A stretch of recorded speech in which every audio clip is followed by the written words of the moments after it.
ট্রাকটা খুব ধীরে ধীরে চলছিল, কিন্তু তার পেছনে হাঁটতে থাকা লোকটা ওভারটেক করার সাহস পাচ্ছিল না। সে জানতো ওই ট্রাকের ড্রাইভার খুব রাগী আর রোড রেজের জন্য কুখ্যাত। 2 ঘন্টা আগে যখন সে ওভারটেক করার চেষ্টা করেছিল, তখন ড্রাইভার প্রায় তাকে রাস্তা থেকে ধাক্কা মেরে ফেলে দিচ্ছিল। তাই এবার সে চুপচাপ ট্রাকের ধোঁয়ার মধ্যে দম বন্ধ করে পেছনে পেছনে চলছিল।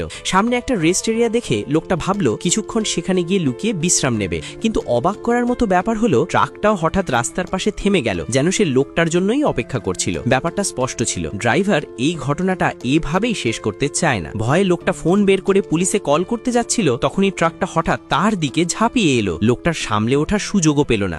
একবার নয় 2 বার চেষ্টা করলো ট্রাকটা তাকে মারার জন্য, কিন্তু সে কোনো রকমে বেঁচে গেল। ট্রাকটা মোড় নিতেই সে দ্রুত নিজের গাড়িতে উঠে পালিয়ে গেল। সে জানতো ট্রাকের সঙ্গে সরাসরি লড়াই করা মানে মৃত্যুকে ডেকে আনা, তাই সে একটা কৌশল নিল। রাস্তা ছেড়ে ঘাসের ভেতর একটা মাটির ঢিবির আড়ালে গাড়িটা লুকিয়ে রাখলো। কিছুক্ষণ পর ট্রাকটা দ্রুত গতিতে পাশ দিয়ে চলে গেল। তখন তার বুকের ভেতর জমে থাকা ভয়টা ধীরে ধীরে কমে গেল। ভাবলো আর 1 ঘন্টা পর এখান থেকে বেরিয়ে যাবে, কিন্তু অপেক্ষা করতে করতে কখন যে ঘুমিয়ে পড়েছিল টেরই পায়নি। হঠাৎ একটা জোরালো হর্নে ঘুম ভাঙলো। সেটা একটা চলন্ত ট্রেন ছিল। সে হেসে ফেলল, তারপর আবার রাস্তায় ফেরার সিদ্ধান্ত নিল। তার মনে হচ্ছিল অবশেষে সে সেই ভয়ঙ্কর ট্রাকের হাত থেকে বেঁচে গেছে। কিন্তু ঠিক তখনই সামনে আবার সেই ট্রাকটা দেখা গেল। এবার ক্যাবিনে কোনো ড্রাইভার চোখে পড়ল না। সে ভাবলো হয়তো ট্রাকটা নষ্ট হয়ে আছে, কিন্তু যতই সে কাছে গেল ট্রাকের ইঞ্জিন গর্জে উঠল আর রাস্তা আটকে দিল। এখন লোকটা বুঝলো ড্রাইভার আসলে তাকে ভয় দেখাতেই এসব করছে। সে রাগে গাড়িতে উঠে স্পিড বাড়িয়ে দিল 120 মাইল প্রতি ঘন্টা, কিন্তু যতই গতি বাড়ায় ট্রাকটা পেছন থেকে লেগেই থাকে। হঠাৎ সামনে একটা পুলিশ কার দেখতে পেল।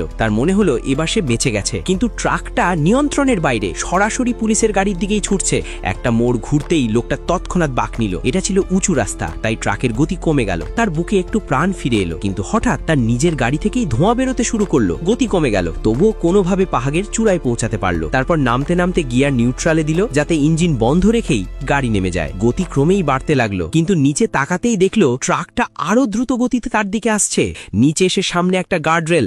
এখন আর বাঁচার পথ নেই, ট্রাকটা একদম সামনে। লোকটা শেষ সিদ্ধান্ত নিল, একটা সুটকেস দিয়ে গ্যাস পেডাল চিপে রেখে গাড়িটাকে সোজা ট্রাকের দিকে চালিয়ে দিল। আর ঠিক ধাক্কা লাগার মুহূর্তে নিজে গাড়ি থেকে লাফিয়ে পড়ল। ধোঁয়া আর আগুনের কারণে ট্রাক ড্রাইভার কিছুই দেখতে পেল না। ট্রাকটা সরাসরি খাদে গিয়ে ভীষণ শব্দে ধাক্কা খেয়ে টুকরো টুকরো হয়ে গেল।